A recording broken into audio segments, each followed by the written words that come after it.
செயல்படுத்தப்படுகிற ஒரு திட்டமாக சூழலை உருவாக்குவதற்காக முடிவெடுப்பது என்று வரும்போது காட்சி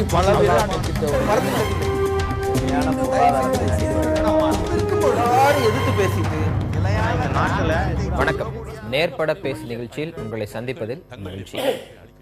அணுக முடியாத இடத்தில் தமிழக முதலமைச்சர், இப்படி ஒரு குற்றச்சாட்டை மத்திய அமைச்சர் பியூஷ் கோயல் முன்வைத்ததிலிருந்து கடந்த 48 மணி நேரமாக இந்த தலைப்பு விறுவிறுப்பாக பல்வேறு தளங்களில் விவாதிக்கப்பட்டு வருகிறது. பியூஷ் கோயலுக்கு ஏற்கனவே நிதியமைச்சர் பன்னீர்செல்வம் கண்டனம் தெரிவித்தும் அவரது கருத்துக்கு மறுப்பு தெரிவித்தும் ஒரு அறிக்கை வெளியிட்டிருந்த நிலையில் இன்றைக்கு மின்துறை அமைச்சர் நத்தம் விஸ்வநாதன் மீண்டும் ஒரு அறிக்கையை வெளியிட்டிருக்கிறார். பியூஷ் கோயல் குறிப்பிட்ட உதய் திட்டம் மக்களுக்கு பயனளிக்காத திட்டம் என்றும் நாளாந்திர அரசியலில் மத்திய அரசு ஈடுபடுகிறது என்றும் பல குற்றச்சாட்டுக்களை அவர் தனது நீண்ட அறிக்கையில் அடுக்கியிருக்கிறார். மின் திட்டங்கள் தாமதமாவதற்கு யார் பொறுப்பு? பரஸ்பரம் மத்திய மாநில அரசுகள் அறிக்கை போரில் இறங்கியிருப்பதால் என்ன பலன் ஏற்பட போகிறது? ஏற்கனவே நஷ்டத்தில் இருக்கக்கூடிய தமிழ்நாடு மின்சார வாரியம் அடுத்த கட்டத்தை நோக்கி செல்ல என்ன செய்ய வேண்டும்? இதில் அரசியல் கட்சிகள் என்ன செய்ய முடியும் என்பது பற்றியெல்லாம் இன்றைய நேர்பட பேச அமர்வில் நாம் விவாதிக்க இருக்கிறோம். நம்மோடு ஓய்வு பெற்ற மின் பொறியாளர் திரு காந்தி, அனைத்து இந்திய அண்ணா திராவிட முன்னேற்ற கழகத்தைச் சேர்ந்த பேராசிரியர் திரு தீரன், பாரதிய ஜனதா கட்சியைச் சேர்ந்த திரு SR சேகர், இந்திய கம்யூனிஸ்ட் கட்சியைச் சேர்ந்த திரு லெனின் ஆகியோர் வந்திருக்கிறார்கள். தொடர்ந்து விவாதிக்கலாம். வணக்கம். திரு காந்தி, உங்களிடமிருந்தே நான் தொடங்குறேன். இந்த உதய் திட்டம் இது போன்ற நிர்வாக ரீதியிலான திட்டங்களுக்குள்ளதான் மத்திய அமைச்சரும் மாநில அமைச்சரும் பரஸ்பரம் பேசிக்கிறாங்க.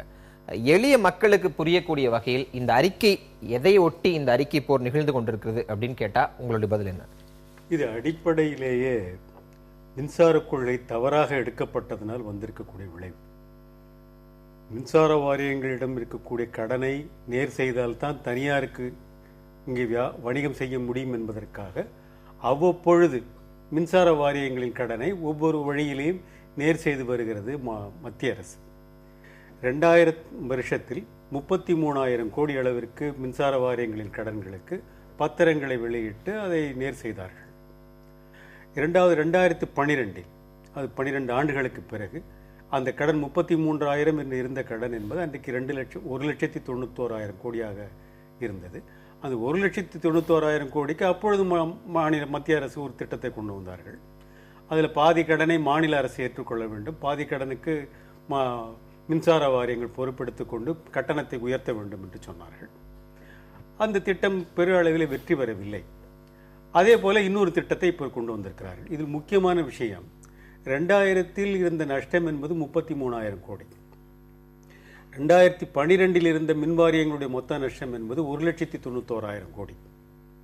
இன்றைக்கு சொல்லக்கூடிய நஷ்டம் என்பது 3,80,000 கோடி கடனாக இருக்கிறது. ஒட்டுமொத்தமாக இந்தியா முழுவதும் ஒட்டுமொத்தமாக நான் சொல்லுவது எல்லாமே ஒட்டுமொத்த மின்சார வாரியங்களினுடைய கடனாக 4,5 லட்சம் கோடி இன்றைக்கு ஒட்டுமொத்த இழப்பாக இருக்கிறது.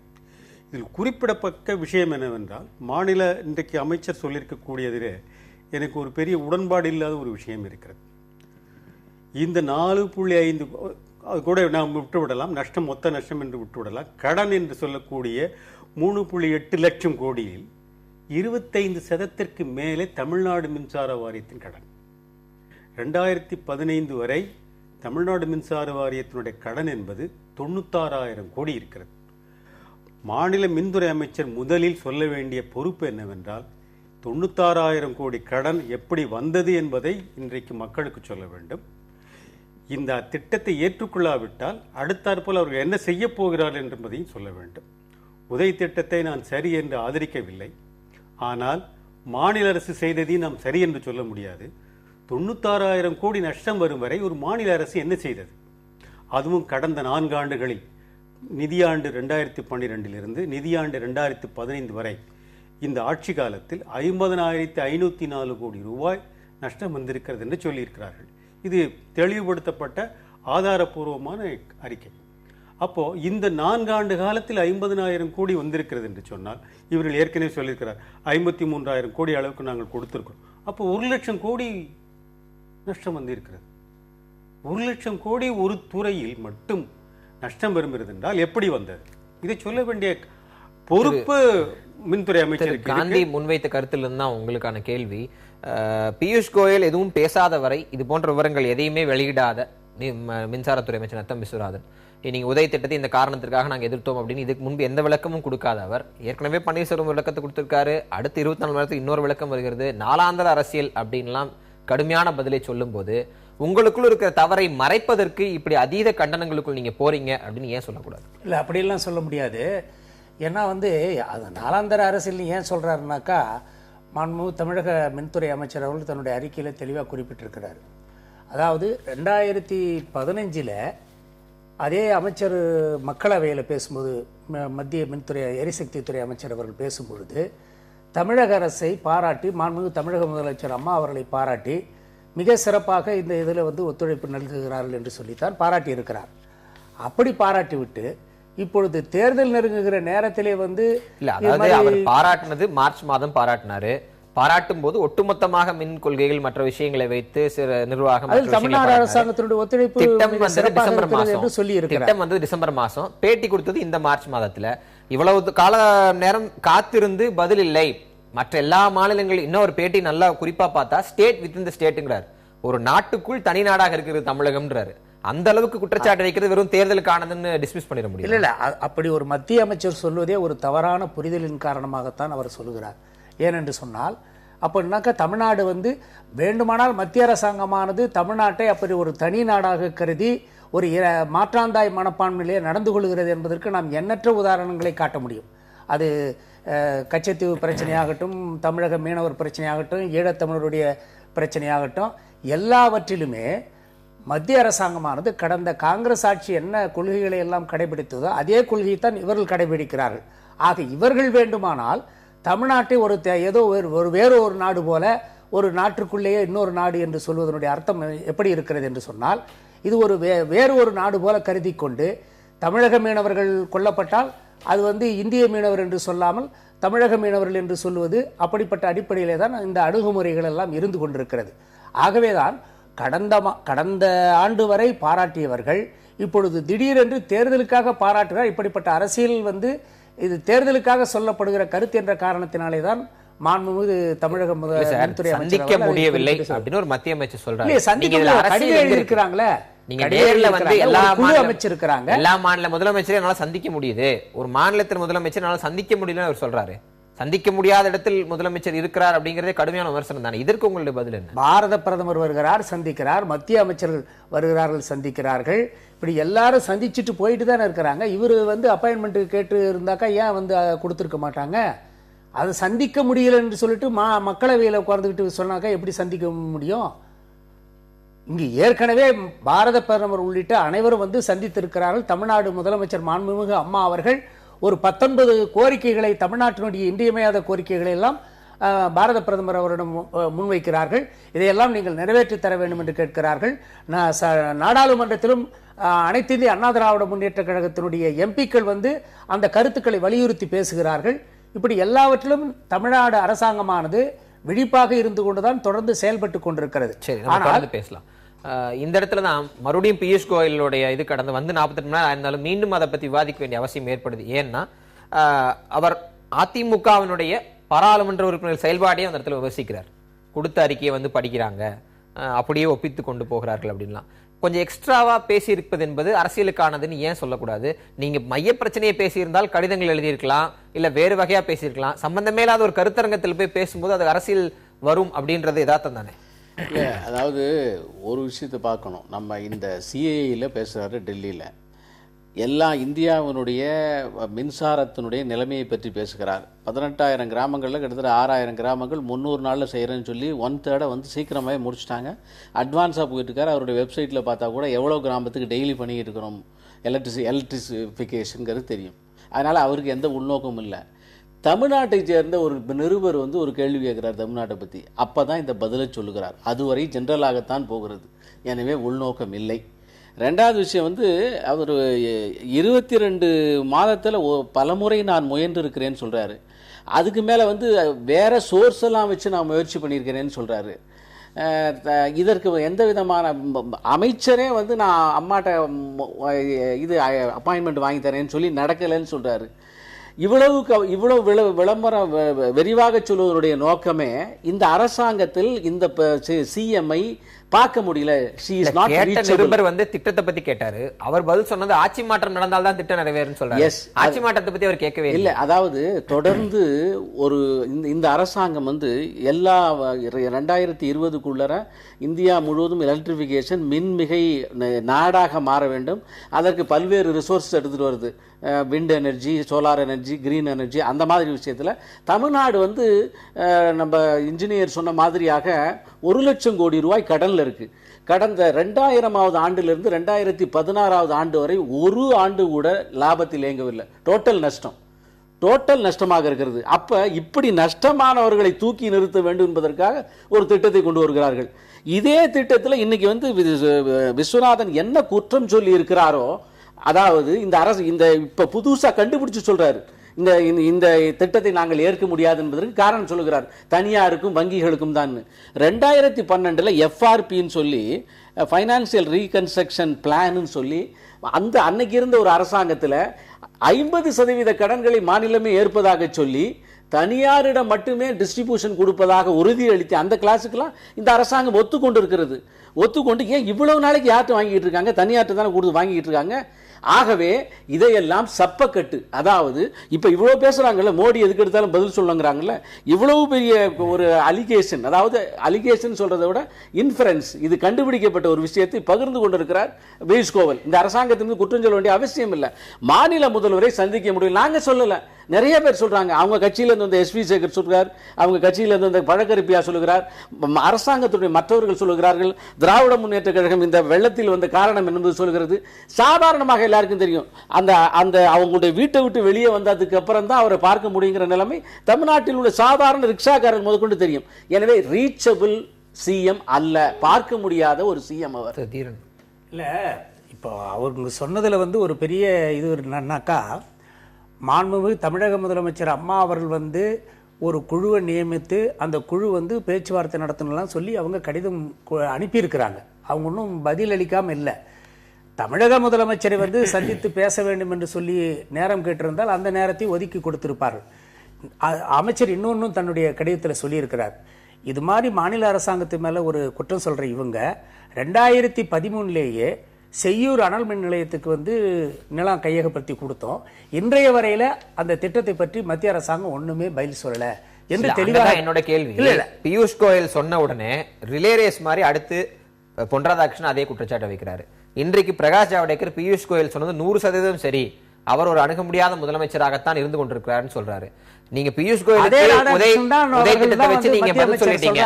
பொன் ராதாகிருஷ்ணனுக்கு பிரகாஷ் ஜவடேகருக்கு உங்க பதில் என்ன? இல்ல, அதே பொன் ராதாகிருஷ்ணன் மத்திய அமைச்சர் அவர்கள் தான் சொல்லுகிறார், மாண்புமிகு அம்மா அவர்கள் வந்து இந்த தமிழ்நாட்டினுடைய முதலமைச்சராக வந்தால்தான் மிக சிறப்பாக நிர்வாகம் இருக்கும் என்றெல்லாம் அவர் தான் பாராட்டுறாரு. அதனால வந்து ஒரு நேரம் பாராட்டுறாங்க, அப்புறம் தேர்தல் நேரத்தில் வந்து வேற விதமா பேசுறதுனால தான் இதுல உள்நோக்கம் இருக்கிறது என்பதை இங்கே நாங்கள் சுட்டிக்காட்ட விரும்புகிறோம். இன்னொன்னு கூட நான் சொல்றேன், இந்த அரசாங்கத்தை பொறுத்தளவில் இதுன்னு இல்லை, எத்தனையோ கடிதங்கள் மீனவர் பிரச்சனையில அம்மா நிறைய கடிதங்கள் எழுதியிருக்கிறாங்க. அதுலேயும் வந்து போன அரசு என்ன அணுகுமுறையை கடைபிடித்தார்களோ அதே அணுகுமுறை தான் இவங்களும் கடைபிடிக்கிறாங்க. கச்சத்தீவு பிரச்சனைக்காக வந்து நீதிமன்றத்தில் வழக்கு போடப்பட்டிருக்கு. ஒரு காலத்தில் வாஜ்பாய் அவர்கள் வந்து இந்த கச்சத்தீவை மீட்டெடுக்க வேண்டும் என்பதற்காக அந்த வழக்கு போடுவேன் என்று சொன்னார்கள். அப்படிப்பட்ட வாஜ்பாயினுடைய கொள்கையை கூட இவர்கள் புறந்தள்ளிவிட்டு இன்றைய வரையில கச்சத்தீவு பிரச்சனை வந்து இலங்கைக்கு வந்து கொடுத்தது சரிதான் என்ற அடிப்படையில் இவர்கள் இன்றைக்கு பேசிக்கொண்டு தன்னுடைய தலைவருடைய கருத்துக்கு முரண்பாடாக இல்ல, வேற சப்ஜெக்ட் இல்ல, இது இதனோட தொடர்புடைய சப்ஜெக்ட்.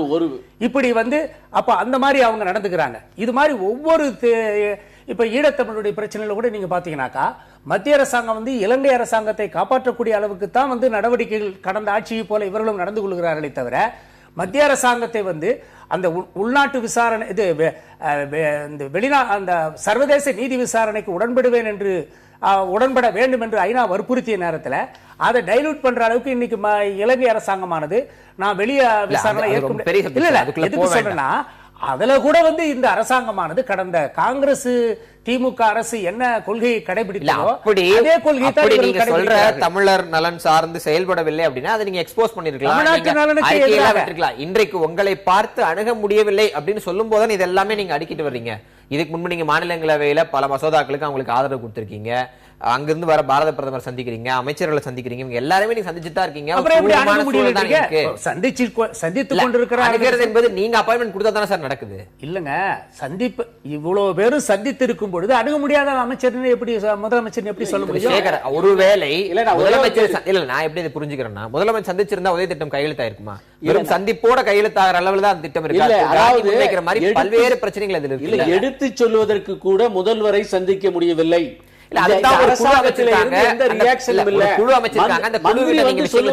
நான் சொல்றேன், எனக்கே பர்சனல் எக்ஸ்பீரியன்ஸ் சொல்றேன்.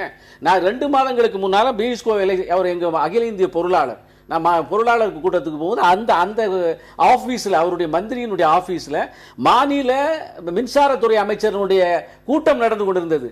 அப்பயே அவருடைய இங்கிருந்து வந்த செக்ரட்டரிட்ட அங்க இருக்கிற செக்ரட்டரி சொல்றாரு, ஒண்ணுக்குமே பதில் சொல்ல மாட்டேங்கிறீங்களே அப்படின்னு சொல்லி கேட்கிறாங்க.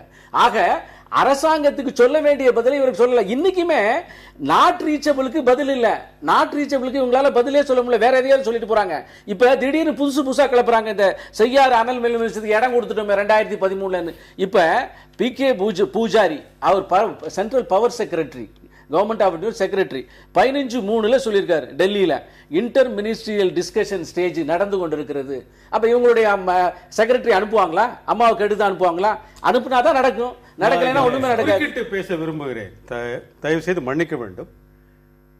மாநிலம் தமிழ்நாடு மின்சார வாரியம் இந்தியாவிலேயே கடனில் முதலில் நிற்கிறது. 96,000 கோடி நஷ்டத்தில் வந்திருக்கிறது.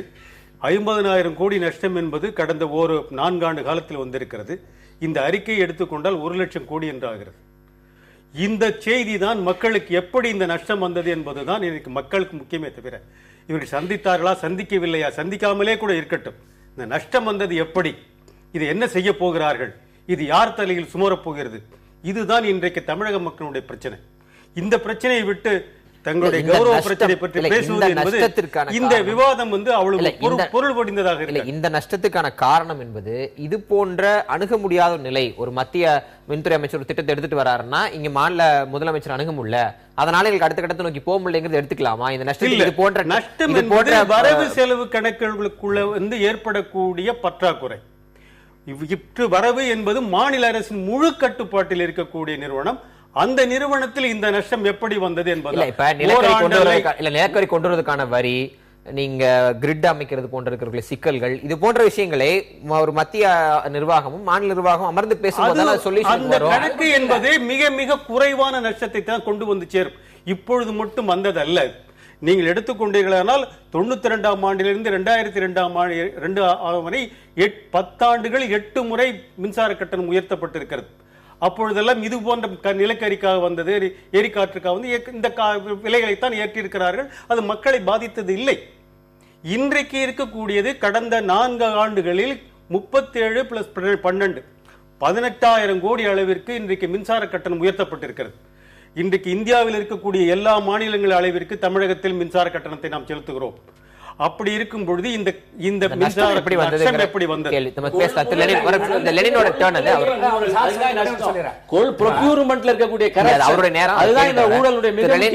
பரஸ்பர குற்றச்சாட்டுகள் மூலமாக எதுவும் நடக்க போவதில்லை அப்படிங்கிறது எல்லாருக்கும் தெரிந்த விஷயம்தான். ஆனா திரு காந்தி முன்வைக்கிற கேள்வி ரொம்ப முக்கியமான கேள்வி. இந்த நஷ்டத்திற்கு யார் பொறுப்பு? இந்த நஷ்டத்தை பற்றி பேசாமல் இவர்களுக்குள்ள இருக்கிற ஈகோ கிளாஷஸ் பற்றி பேசுறதுல எந்த பிரயோஜனமும் கிடையாது அப்படின்னு எடுத்துக்கிட்டாலும் இது போன்ற ஈகோ கிளாஷஸ் தான் இது போன்ற நஷ்டங்களுக்கு காரணம்னு ஏன் சொல்லக்கூடாது? அதாவது ஒரு மாநில அரசு மத்திய அரசு அதுக்கான உறவுகள் ஆரம்பத்திலேருந்து விட்டாச்சு. அதை இப்போ தேர்தல் நேரத்தில் தான் இந்த உறவுகள் குறித்து நம்ம மறுபரிசீலனை செய்யணும்னு பேசுகிறோம், அதை பற்றிய விவாதங்களுக்கு உள்ளாக்குறோம். உண்மை என்னென்னா, தமிழ்நாட்டினுடைய பொறியாளர் அவர்கள் சொன்னதுதான், தமிழ்நாட்டினுடைய மின்வாரியம் என்பது மிக மோசமான ஒரு நொடிப்பு நிலையில் இருக்கு. அப்போ நொடிப்பு நிலையில் இருக்குன்னா இவ்வளவு கடனுக்கு எது காரணம்? தனியாரிடம் நீங்கள் கொள்முதல் வாங்கியது, அதாவது அதிக விலை கொடுத்து கொள்முதல் பெற்ற ஒரு மிக மோசமான தன்மை இந்த மின்வாரிய இதில் மிக மோசமாக பாதித்திருக்கிறது என்கிற உண்மையை நாம் ஏற்றுக்கணும். ஆனால் அதே நேரத்தில் அது மாதிரி கொள்முதல் பண்ண போயெல்லாம் கண்டுகாத மத்திய அரசு அப்போது உறவுக்கு கை கொடுத்து விட்டு இப்ப உறவு இல்லை, என்ன அணுகுமுறை என்று எனக்கு புரியல. அப்ப எப்படி அணுகினார்கள், எதற்காக அணுகினார்கள் என்பது ஒரு பொருள் புரிந்த ஒன்றாக இருக்கிறது. எனவே அரசியல் ரீதியாக கூட்டணி வரவில்லை என்பதற்கான ஒரு குற்றச்சாட்டை சொல்வதை போல வருகிறதே தவிர கடந்த 2 ஆண்டுகளில் இப்படிப்பட்ட குற்றச்சாட்டுகள் ஏன் வரவில்லை? பாராளுமன்றத்தில் அவர்கள் ஆதரிக்கிறார்கள், மிக முக்கியமான பிரச்சனையில் அவர்களோடு வாக்கெடுப்பு நடத்துவர்கள், அவங்களோடு ஆலோசனை செய்கிறவர்கள் நாட்டினுடைய வளர்ச்சி, தமிழ்நாட்டினுடைய கடன் சுமை, மின்வாரிய கடன் சுமை குறித்து கவலைப்பட்டு தமிழ்நாட்டு அரசோடு பேசியிருக்கிறார்களா, பேசினார்களா என்கிற அந்த செய்திக்கு போகிற போது அது இந்த உதய் திட்டம் என்பதே கடனை சீரமைப்பதற்கான திட்டம் தான். இதை பற்றி பேசியிருந்தால் நான் கடனை சீரமைச்சிருப்போன்றாங்களே, இந்த வார்த்தை ஏற்றுக்க வேண்டாம். பொதுவா என்னை பொறுத்தவரை இந்த மின் திட்டம், இந்த மின்சாரம் குறித்த ஒரு கொள்கை நிலை இருக்க, இதுவே மிக மோசமான கொள்கை நிலை, மக்களுக்கு எதிரானது. அதை நான் முதல்ல தெளிவுபடுத்த விரும்புறேன்.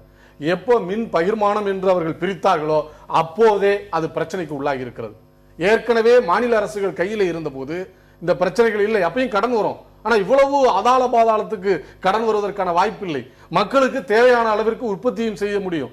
மாநில அரசே இன்றைக்கு நினைத்தால் கூட உற்பத்தியை தொடக்க முடியாது என்கிற அளவிற்கு அந்த மின் கொள்கைகள் மாற்றியமைக்கப்பட்டது, உலகமய கண்ணோட்டத்தில் மாற்றியமைக்கப்பட்டது தான் மிக முக்கியமான பிரச்சனை. அப்ப இதற்கு எது மெய்யான தீர்வு என்றால் அந்த கொள்கை நிலையை மாற்றுவதற்கு நாம் தயாராக இருக்கணும்.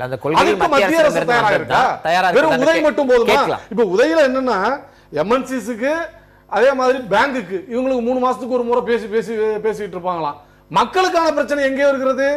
அப்ப இப்ப என்ன பிரச்சனை என்றால், நீங்கள் அடிப்படையில் சாதாரண மக்கள், விவசாயிகள், கிராமப்புற விவசாயத்தில் ஈடுபடக்கூடியவர்களுக்கெல்லாம் இலவச மின்சாரம் நீட்டிக்கப்பட வேண்டும், குறைந்த விலையில் சாதாரண மக்களுக்கான மின்சாரம் அளிக்கப்பட வேண்டும் என்றால் இந்த மின் கொள்கை மிக மோசமான மின் கொள்கை, மக்களுக்கு எதிரான மின் கொள்கை. ஒரு இடைவேளைக்கு பிறகு கருத்து கேட்கிறேன். கொள்கையில் என்ன பிரச்சனை இருக்குது என்பது குறித்தும் பேசலாம். ஒரு இடைவேளைக்கு பிறகு நேர்பட பேசுகிறோம்.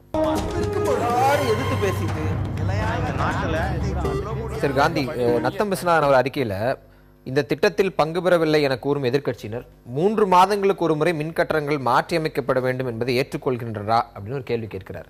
உதய திட்டத்தை ஏற்றுக்கொண்டிருந்தால் இப்படி 3 மாதங்களுக்கு ஒரு முறை கட்டண உயர்வு என்பது சாத்தியப்பட்டிருக்குமா? இல்ல, உதய திட்டத்தில் அதை பற்றி சொல்லியிருக்கிறார்கள். விஸ்வநாதன் ஐயா அவர்கள் சொல்லியிருப்பது சரியானது தான், அது திட்டத்தில் சொல்லப்பட்டிருக்கு. ஆனால் அந்த மாதிரி ஒரு அக்ரிமெண்ட் போடுவதற்கு மத்திய அரசுக்கோ அல்ல மாநில அரசுக்கோ உரிமைகள் இல்லை, சட்டபூர்வமான உரிமைகள் இல்லை. கட்டண உயர்வு ஏற்படுத்துவது என்பது ஒழுங்குமுறை ஆணையத்தினுடைய உரிமை. இன்றைக்கு கூட அந்த டேரிஃப் பாலிசியில் ஒரு அமெண்ட்மெண்ட்டை சென்ட்ரல் கவர்மெண்ட் கொண்டு வந்தாங்க. அதில் சென்ட்ரல் கவர்மெண்ட் சென்ட்ரல் சிஇஆர்சி போடக்கூடிய கைட்லைன்ஸ் அப்படியே அடாப்ட் பண்ணணும்னு சொன்னாங்க கூட, அப்போ அவங்களுக்கு இருக்கக்கூடிய ஃப்ரீடம் போயிடுன்னு சொல்லி அதை விட்ரா பண்ணியிருக்காங்க. ஆகையால் கட்டண உயர்வு என்பது மாநில அரசின் கட்டுப்பாட்டிலோ மத்திய அரசின் கட்டுப்பாட்டிலோ இல்லை. இது முழுக்க முழுக்க ஒழுங்குமுறை ஆணையத்தின் கட்டுப்பாட்டில் இருக்கிறது. அது மாதிரி ஒரு திட்டத்தை கையெழுத்து போடுறதுனால மட்டும் அது செயல்பாட்டுக்கு வந்துடும் சொல்ல முடியாது. அது மட்டும் இல்லை, இந்த திட்டங்கிறது இதுதான் வரையறுத்தப்பட்டதல்ல. எஃப்ஆர்பி இது 2012 போடப்பட்ட போது அது வரையறுக்கப்பட்ட திட்டம். ஆக அதுலேருந்து மாற்றிக்கொள்ள முடியாது. 2012 போட்ட திட்டம் மாதிரி இல்லை. இது டெய்லர் மாடல், ஒவ்வொரு ஸ்டேட்டுக்கும் தகுந்தாற் போல மாற்றப்படும் என்று தான் பியூஷ் கோயல் அந்த திட்டத்தை பற்றி சொல்லியிருக்கிறார். ஆனால் என்னன்னா, மாநில அரசுகளுக்கு இவ்வளவு கடன் இருக்கிறது என்றால், இன்றைக்கு தொழில் நிறுவனங்கள் வாங்கிய 1,14,000 கோடி ரூபாயை வங்கிகள் இன்றைக்கு நேர் செய்திருக்கின்றன, ரைட் ஆஃப் பண்ணியிருக்காங்க. அப்போ வங்கிகளிடமிருந்து தனியார்கள் வாங்கியிருக்கக்கூடிய கடனை ரைட் ஆஃப் செய்யக்கூடிய வங்கிகள் இது ஒரு பகுதியே ஏன் இது போன்ற மாநில அரசுகளுக்கு செய்யக்கூடாது என்பதில் நியாயம் இருக்கு. ஏன்னா நான் உண்மையிலேயே இவ்வளவுதான் நஷ்டம் வந்திருக்கணும் அப்படின்னா அது ஒரு பகுதியாவது அவருக்கு செய்திருக்கணும். அப்போ பொதுத்துறையில் இருக்கக்கூடிய நஷ்டத்தை எல்லாம் நீங்க மக்கள் தலையில சுமத்துவோம், தனியார் துறையில் இருக்கிற சொத்தத்தெல்லாம் வங்கி கணக்கில் செலுத்துவோம்னு சொன்னா மத்திய அரசினுடைய கொள்கை சரியானதாக இல்லை. திரு நத்தம் விஸ்வநாதன் அவர்களுடைய இந்த அறிக்கையில காட்டக்கூடிய எதிர்ப்பு என்பது நேரடியாக முதலமைச்சரை குற்றம் சுமத்தி விட்டார்கள் அப்படிங்கிறதுக்காக இந்த ஒரு திட்டத்தை கொண்டு வந்து இந்த திட்டத்தை வைத்து அவர் விளக்கி இருக்கார். உண்மையில் பேசப்பட வேண்டிய பிரச்சனைகள் நிறைய இருக்கு. மத்திய அரசினுடைய மின்சார கொள்கையிலிருந்து நீங்க அட்ரஸ் பண்ண வேண்டிய விஷயங்கள் ஏராளம் இருக்கும்போது அப்போதெல்லாம் அமைதி காத்த நத்தம் விஸ்வநாதன் இப்போது பதில் சொல்வது என்பது முதலமைச்சரை டார்கெட் பண்ணி பேசிட்டாங்க மட்டும்தான் அப்படின்னு ஏன் சொல்ல? இல்ல அப்படிலாம் கிடையாது. ஏற்கனவே அவங்க கடிதம் எழுதும்போது கூட தெளிவாக குறிப்பிட்டிருக்கிறாங்க.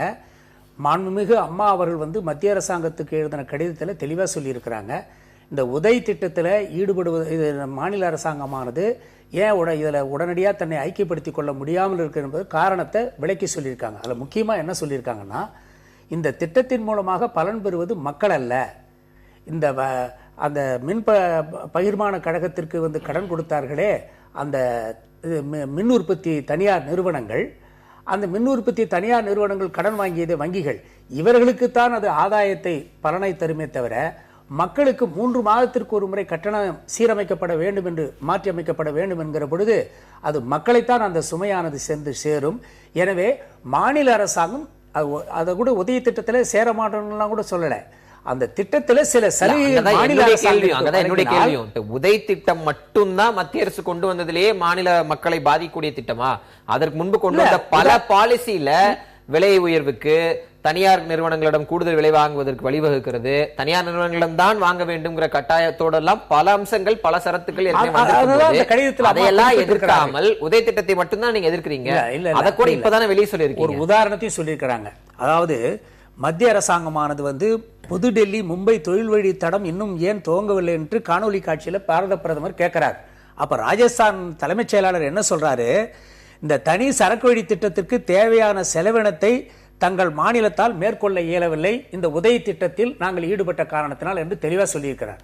ஆக மாநில அரசாங்கங்களை இந்த உதவி திட்டமானது பாதிக்கும் என்பதை ராஜஸ்தான் மாநிலத்தை முன்னுதாரணமாக காட்டியே தெளிவாக குறிப்பிட்டிருக்கார். இதே நிலைமை தான் தமிழ்நாடு அரசாங்கத்துக்கும் வரும் என்ற இதோட நீங்க உடன்படுறீங்களா? இந்த திட்டத்தை எதிர்ப்பது என்பது வெறும் மக்கள் நலன் சார்ந்தா, மக்களுக்கு வந்து விலை அதிகமாக கொடுக்க வேண்டியது இருக்கும், விலை உயர்வை கொண்டு வர வேண்டியது இருக்கும் அப்படிங்கிறதுக்காக மட்டும்தான் இந்த திட்டத்தை எதிர்க்கிறாங்க. இந்த 96,000 கோடிங்கிறதுல 72,000 கோடியை 2 ஆண்டுகளில் ஏற்றுக்கொள்ள வேண்டும். மற்ற 24,000 கோடிக்கு கட்டண உயர்வு வர வேண்டும்.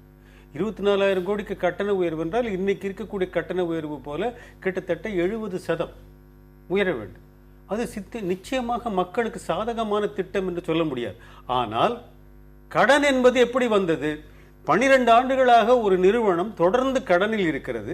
மாநில அரசுகள், இந்த ஆட்சியானாலும் சரி, முன்னாடி இருந்தவங்க எல்லாருமே பதில் சொல்ல வேண்டியவங்க. அப்படி கடல்ல வந்திருக்கக்கூடிய ஒரு நிறுவனத்தை இதுவரைக்கும் மாநில ஆட்சியில் செய்தவங்க என்ன செஞ்சீங்க? ஒவ்வொரு முறையும் இந்த திட்டத்துக்கு கடன் வங்கி கடன் வந்தது, நான் வங்கியை காப்பாத்துறேன்னு மத்திய அரசு சொல்லும், நீங்க இல்ல நாங்க மக்களை காப்பாத்துறேன்னு சொல்லிட்டு கடனை ஏற்றிக்கொண்டே போனால் இந்த கடனை இனி எத்தனை காலத்துக்கு ஏற்றுக்கொள்ள முடியும்? ஒரு முக்கியமான விஷயத்தை நம்ம சொல்லணும். 96,000 கோடிக்கான வட்டி என்பது ஒவ்வொரு ஆண்டும் 12,000 கோடி. அப்போ ஒவ்வொரு ஆண்டு ஏற்படக்கூடிய நஷ்டம் என்பது 12,000 கோடி. அப்போ 24,000 கோடி வரப்போகுது ஒவ்வொரு வருஷமும். எப்படி செய்வீங்க?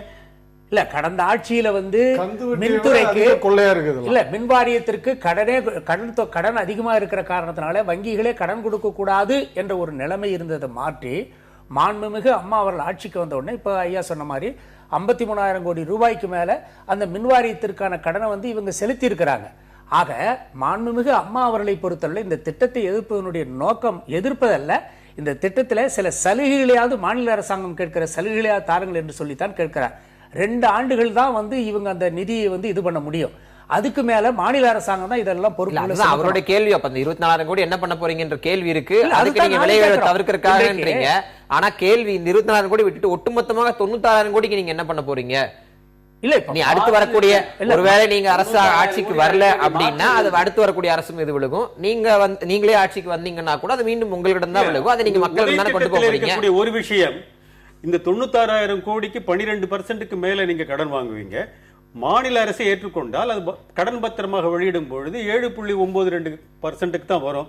அப்போ 4%, 5% என்பது அளவுக்கு அது ஒரு காரணத்தை சொல்கிறார். அந்த காரணத்தை நம்ம மறுக்க முடியாது. என்றாலும் கடன் வந்தது எப்படி என்பதற்கு மத்திய அரசும் சொல்ல வேண்டும், மாநில அரசும் சொல்ல வேண்டும். அங்கதான் திரு சேகரிடம் ஒரு கேள்வி. அதாவது இப்ப நடக்கிற பிரச்சனை என்பதும் யாருக்கு சலுகை, நீ வங்கிகளுக்கு சலுகையா இல்ல பெருநிறுவனங்களுக்கு சலுகையாங்கிறதுக்குள்ளதான் மத்திய மாநில அரசுக்குள்ள போட்டி நடக்குது.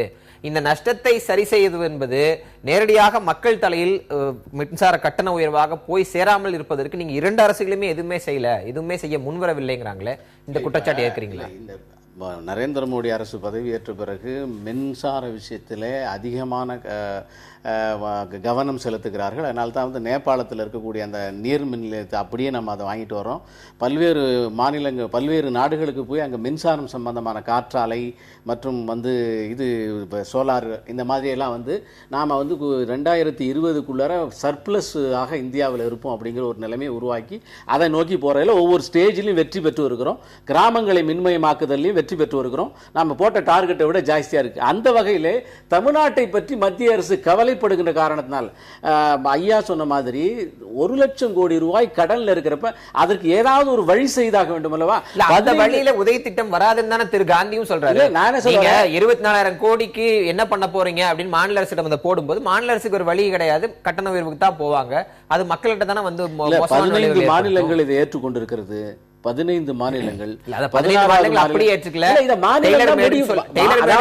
அவருக்குள்ள மாற்றங்களை வச்சுதான் ஏத்துக்கல. இப்ப நம்ம பேசக்கூடிய இந்த டெக்னிக்கல் விஷயத்துக்கு முன்னால இந்த விஷயம் பேசுகின்ற போது 26ஆம் தேதி CII டெல்லியில பேசுறாரு பியூஷ் கோயல். அதில் ஒரு தனியார் தமிழ் தொலைக்காட்சி நண்பர் கேட்ட கேள்விக்கு தான் தமிழ்நாட்டை பற்றி பேச்சு வருது. அதுக்கப்புறம் 24 மணி நேரம் 36 மணி நேரத்துக்கு இவங்க ரியாக்ஷனே பண்ணல. ஆனால் அம்மாவை சொல்லிவிட்டார்கள், அவர் வந்து பார்க்க முடியாத நபராக இருக்கிறார், என்னால் ஒன்றும் செய்யவில்லை, நான் தமிழ்நாட்டினுடைய மின்சாரத்தை தூக்கி நிறுத்த முடியவில்லை, இவ்வளவு கடனில் இது இருக்கிறது என்று சொன்ன பிறகு அதற்கு காரணம் இவர் முதலமைச்சரை பார்க்க முடியலன்னு சொன்னதான் இப்ப எல்லாரும் எந்திரிச்சு குதிச்சுக்கிட்டு இப்ப பேசுகின்றோம். விவாதத்துக்கே இது இப்பதான் வர ஆரம்பிச்சு, இதனாலதான் வர ஆரம்பிச்சிருக்கு. இல்ல இன்னும் கொஞ்ச நாள் வரவே வராது. ஏன்னா தமிழ்நாட்டினுடைய மின்சாரத்துல, அதாவது மின்சார வாரியம் இவ்வளவு கடன் பட்டு இருக்கும் போது கூட ஒரு சாதாரண ஒரு மனிதன் போய் மின் கனெக்ஷன் வாங்குறதுக்கு போய் சொல்லுங்க, பயங்கரமான கரப்ஷன். நானே அனுபவப்பட்டிருக்கேன்.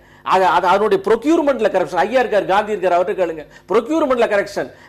இது அதனுடைய அந்த டிரான்ஸ்ஃபார்மருக்குலாம் செகண்ட் ஹேண்ட் மெட்டீரியல்ஸ்.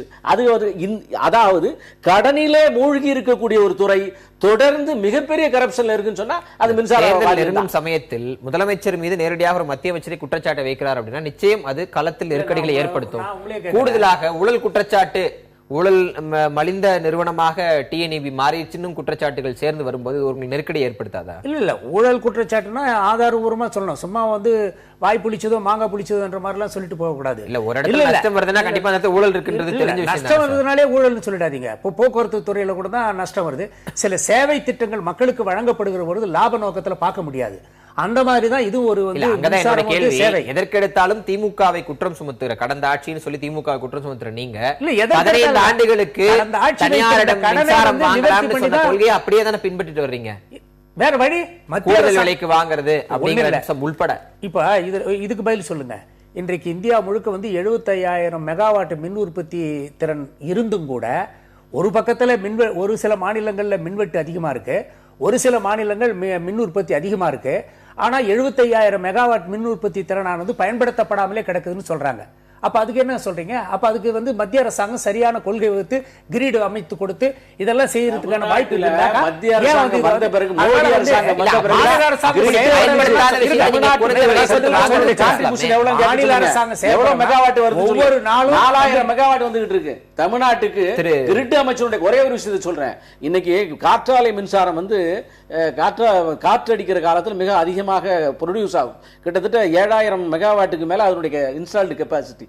அது வந்து அந்த நேரத்தில் அதை பயன்படுத்தவே மாட்டாங்க. ஏன்னா அதுக்கு கொடுக்குற விலை 3.51. அது இப்பதான் 3.58 பைசா ஆக்க போகிறார்கள். மற்ற மாநிலங்களை கூட 4.70 5.92 ஏபியிலையும் மத்திய பிரதேசத்திலும் கொடுக்கிறார்கள். அது பயன்படுத்திக் கொள்ளாமல் அது இருக்கிற காரணம் என்னன்னு கேட்டா தனியாரோட 9 ரூபாய் 10 ரூபாய் கொடுத்து வாங்கிட்டு இருக்காங்க. அந்த இடைப்பட்ட காசு வந்து அவர்களுக்கு கிடைக்க வேண்டும் என்பதற்காக இலகுவாக கிடைக்கக்கூடிய இந்த காற்றாலை மின்சாரம் இந்தியாவிலே முதல் இடத்துல இருக்கும் தமிழ்நாடு. அதை கூட பயன்படுத்திக் கொள்ளவில்லை. ஆக இன்றைக்கு பிள்ளை பெருமாநல்லூர்லேயும் மதுரை பவர் கார்பரேஷன்ல இருந்து மாநில அரசு மின்சாரம் வாங்குகிறது. இந்த மின்சாரம் என்பது 10 ரூபாய்க்கு மேல. இன்னைக்கு இருக்கக்கூடிய டெபாசிட் 4. திரு காந்தி தான் இப்ப 2003 மின்சார சட்டத்துக்கு பிறகு பல்வேறு கொள்கைகளில் மாற்றங்கள் ஏற்படுவதற்கு அந்த சட்டம் தான் காரணமா இருந்தது. மாநில அரசு கொண்டு வர்ற திட்டங்களா இருந்தாலும் சட்டங்களா இருந்தாலும் அதுதான் ஒரு பெரிய கைட்லைனா இருக்கு அப்படின்னு தொடர்ச்சியா சொல்றாங்க. அப்ப இது போன்ற நஷ்டங்களுக்கும் இது போன்ற தனியாரிடமிருந்து கூடுதல் விலை வாங்குவதற்கும் மாநில அரசு மட்டும் பொறுப்பு அப்படின்னு சொல்லிவிட முடியுமா? கல யதார்த்தம் என்ன? மின்சார சட்டம் 2003 172வது பிரிவில் அந்த மின்சார சட்டத்தை ஏற்றுக்கொள்வது ஏற்றுக்கொள்ளாதது மாநில அரசினுடைய உரிமை என்று சொல்லியிருக்கிறார். அது சட்டத்தை ஏன்னா எலக்ட்ரிசிட்டிங்கிறது கன்கரண்ட் லிஸ்ட்ல இருக்கு, 2 பொதுப்பட்டியலில் இருக்கக்கூடிய ஒரு விஷயம். அதை ஏற்றுக்கொள்ளாமல் இருப்பதற்கு மாநில அரசுக்கு உரிமை இருந்தது. இப்போ கேரளாவில் இருக்கிறது கூட எடுத்தீங்கன்னா கேரளா ரொம்ப நாள் வரைக்கும் அதை ஏற்றுக்கொள்ளவில்லை.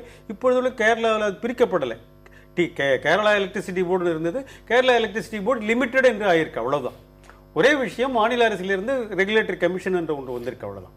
அப்போ பிரிக்கல எல்லாத்துக்கும் மாநில அரசுக்கு பெரிய அளவில் உரிமை இருக்கத்தான் செஞ்சது. ஆனால் ஒருவேளை ஒரு கட்டத்தில் ஏற்றுக்கொண்ட பிறகு அதை ஒட்டித்தானே போக வேண்டியது இருக்கும். இதுல நஷ்டம் என்பது வருவதும் லாபம் ஏனென்றால் இப்ப 15 மாநிலங்கள் ஏற்றுக்கொண்டிருக்கின்றன. 15 மாநிலங்கள் ஏற்றுக்கொள்ள வேண்டிய அவசியம் இல்லை என்ற நிலையில் இருக்கின்றன. அதையும் பார்க்கணும். அவங்களுக்கு நஷ்டம் இல்லை. வெஸ்ட் பெங்கால் எடுத்தீங்கன்னா அவங்களுக்கு நஷ்டம் இல்லை. அப்போ அந்த மாதிரி மாநிலங்களும் இருக்கின்றன. ஆக இந்த திட்டத்தில் நஷ்டம் வந்திருக்கக்கூடியது என்பது இந்தியாவில் இருக்கக்கூடிய எல்லா 29 மாநில அரசுகளும் மாநிலங்களும் அல்ல, அதுவும் இருக்கு.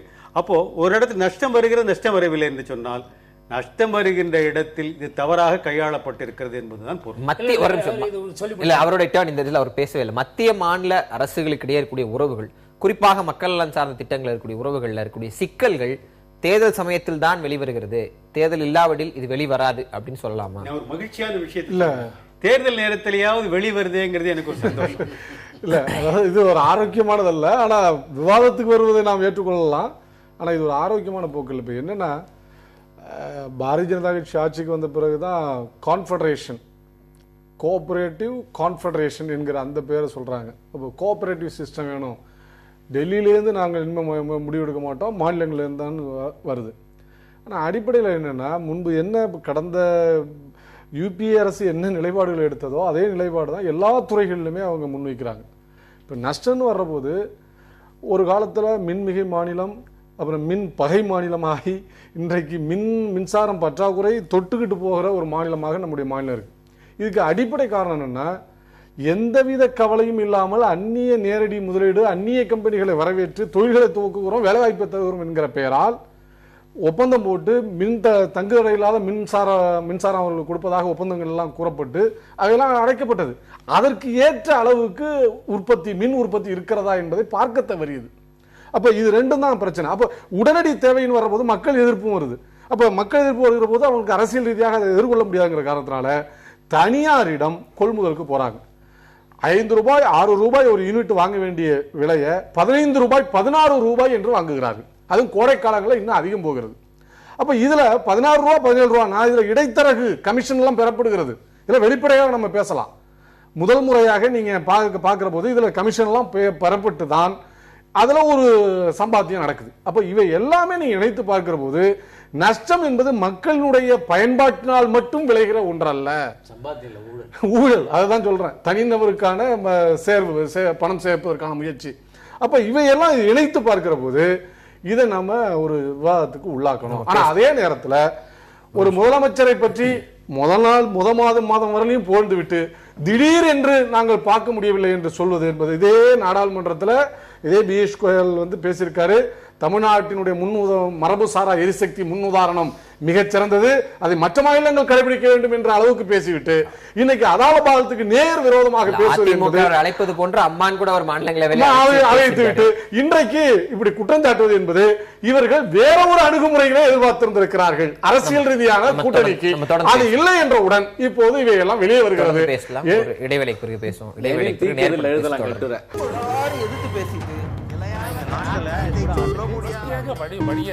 காந்தி, இது போன்ற திட்டங்கள் கொண்டு வருவது மத்திய அரசு ஒரு மேலாதிக்க மனோபாவத்தோடு செயல்படுகிறது அப்படின்னு ஒரு ஒற்றை வரியில் விமர்சனம் செய்ய முடியுமா? ஏன்னா அப்படிப்பட்ட விமர்சனங்கள் தொடர்ச்சியாக வந்து கொண்டே இருக்கின்றன. மின்சாரத்துறை பொறுத்தவரையில் மத்திய அரசு மேலாதிக்கம் செலுத்துகிறது என்பது சரியானதுதான். இதில் மட்டும் இல்லை, சாதாரணமாக நம்மளுடைய அரசியலமைப்பில் சேவைகள் எல்லாம் மாநில அரசுக்கும் மத்திய பொதுத்துறையிலும் நடுவண் அரசுக்கும் இருக்கு.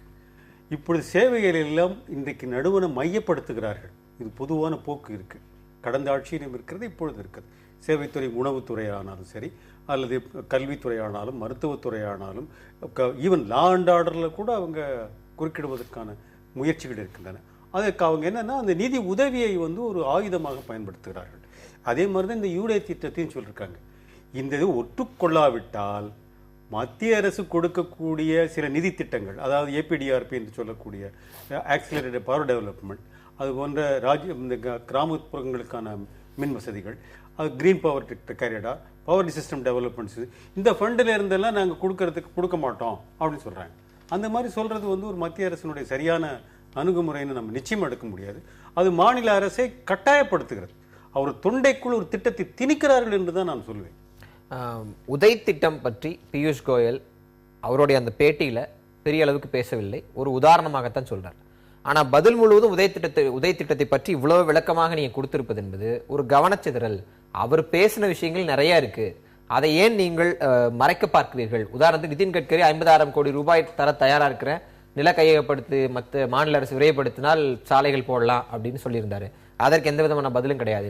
பிரகாஷ் ஜவடேகர் பல சுற்றுச்சூழல் பிரச்சனைகள் குறித்து மாநில சந்திக்க வேண்டும், எனக்கு நேரம் இல்லை அப்படின்னு சொல்றாரு.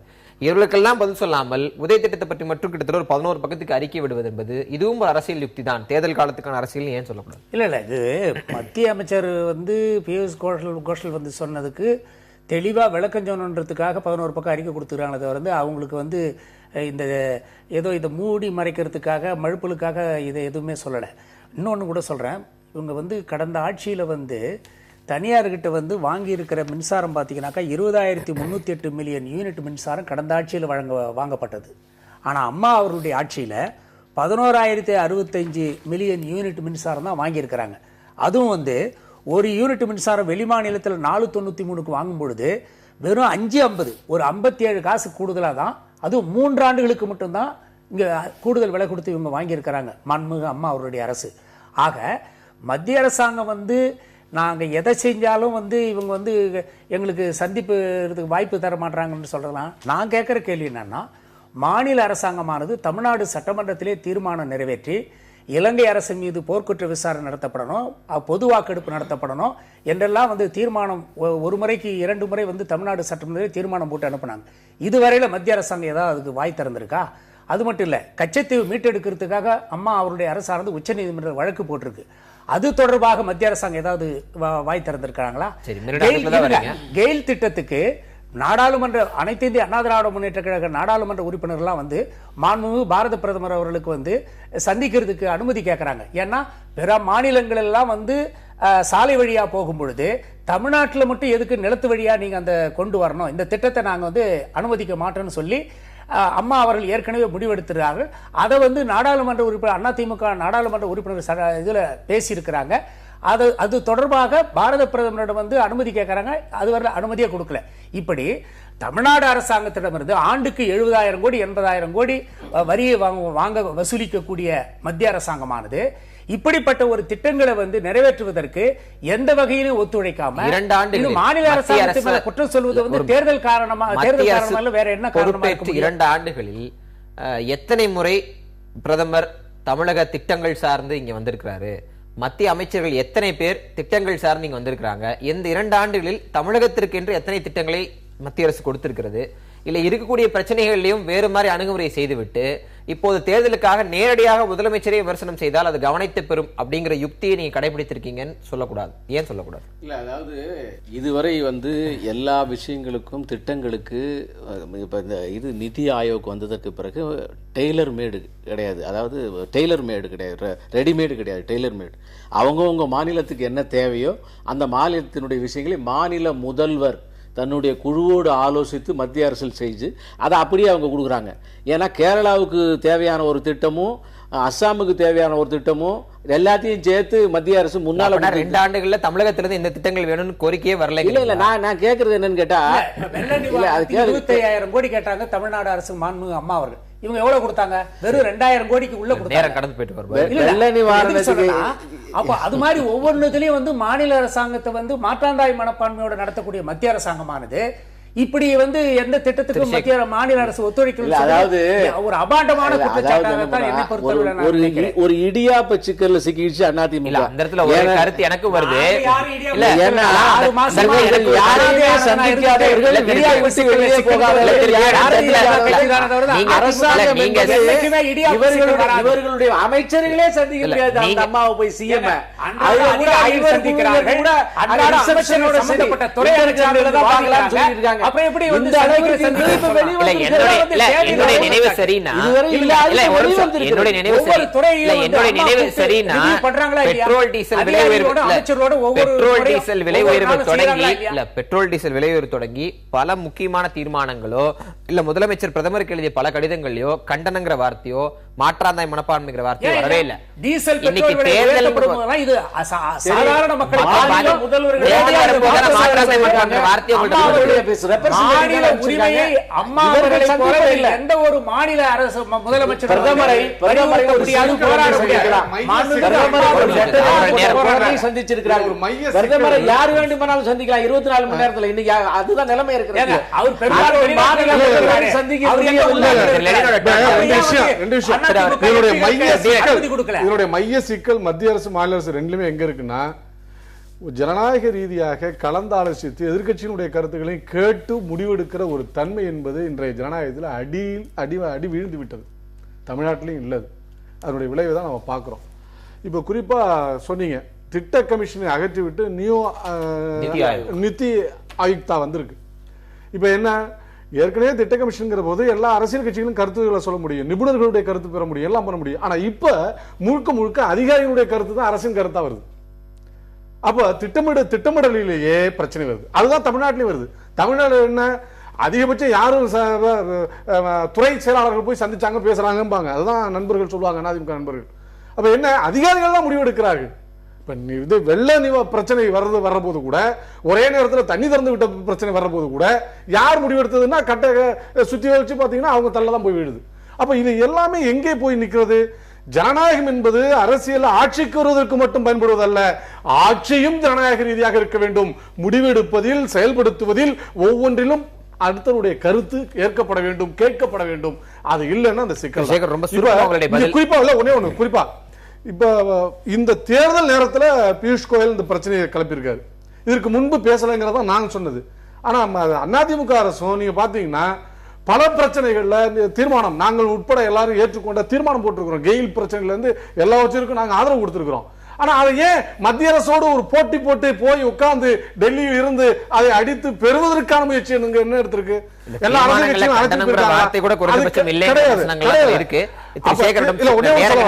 இந்த 70 விடுதலையை கூட தமிழக அரசு இப்ப தேர்தல் வந்த பிறகுதான் அறிவிக்குது. இதுவரையிலும் அதை பத்தி பேசல. அப்ப எல்லாரும் அணுகுவது எப்படியாக இருக்கிறது என்றால், இந்த 2 வருஷமாக ஏன் அணுகிற இதெல்லாம் பிரச்சனை சட்டமன்றத்திலேயே பேசியிருக்கிறோம், அத்தனை பேரும் ஆதரவு கொடுத்திருக்கிறோம், ஏன் வரல? அப்ப எல்லாமே தேர்தலை மத்திய அரசுக்கு அனுப்பியிருக்காங்க. ஒரு உண்மை என்ன என்றால், நம்ம மாநில முதலமைச்சர் உள்ளபடியே மக்கள் நலனில் அக்கறையோடு செயல்படுகிறார், எல்லாரையும் கருத்தையும் கேட்கிறார் என்று நம்மால் சொல்ல முடியாது. நிச்சயமாக பல நேரங்களில் சந்திக்க முடியாதவர்களா இருக்கிறார். அதே போல மத்திய அரசும் அப்படித்தான் இருக்குது. அதாவது தமிழகத்துக்கு செய்தது என்ன என்பது, முத்ரா வங்கி திட்டத்தினுடைய சாதாரண ஏழை வண்டி தள்ளி கொண்டு போவர்களுக்கான திட்டம், லட்சக்கணக்கான பேர் பயன்பெறுவது, கந்துவட்டியிலிருந்து மக்களை மீட்பது, அரசு மட்டுமே பென்ஷன் கொடுக்கும் என்பத நிலைமையை மாற்றி ஒவ்வொருத்தருக்கும் பென்ஷன் இருக்கின்ற வெகுஜன திட்டம். 12 ரூபாய் கொடுத்தா ஒரு ஆள்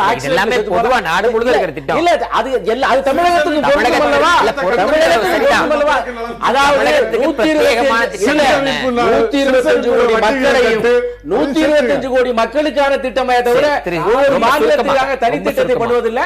ஆகவே எல்லாரையும் ஒரே தராசில் வைத்திருப்பது மேலாண்மை வாரியம் அமைக்கப்படும் சொல்லி அம்மா அவர்கள் வலியுறுத்தி நாடாளுமன்றத்தில் கழக எம்பிக்கள் பேசுகிறார்கள். ஆனாலும் கூட இதுவரையில மத்திய அரசாங்கம் அதில் அக்கறை எடுத்துக்கல.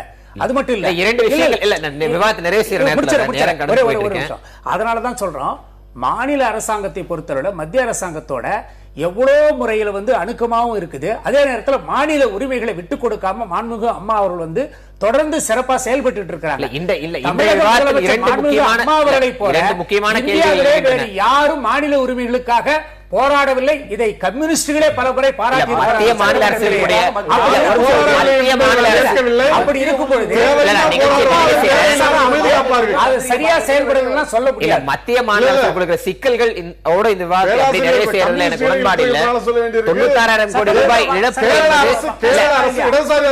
தமிழ்நாடு மின்சார வாரியத்திற்கு ஏற்படக்கூடிய 96,000 கோடி இழப்பு என்பது யார் தலையில் விழுக போகிறது கேள்வியோடு அந்த கேள்வியோடு நான் இந்த விவாதத்தை நிறைவு செய்யலாம் நினைக்கிறேன். இது எப்படி இந்த 96,000 கோடி எங்கு செல்ல போகிறது, யார் தலையில் விழுக போகுதுங்கிற கேள்வி ரொம்ப முக்கியமான கேள்வி. இதுக்கு யார் பொறுப்புன்னு நிறைய விவாதிச்சோம். ஆனா யாரிடம் போக போகிறதுங்கிறத பொறுத்திருந்து பார்க்கலாம். நிகழ்ச்சியில் கடந்தவருக்கு நன்றி. மீண்டும் ஒரு நேர்பட பேசாமல் சந்திக்கலாம்.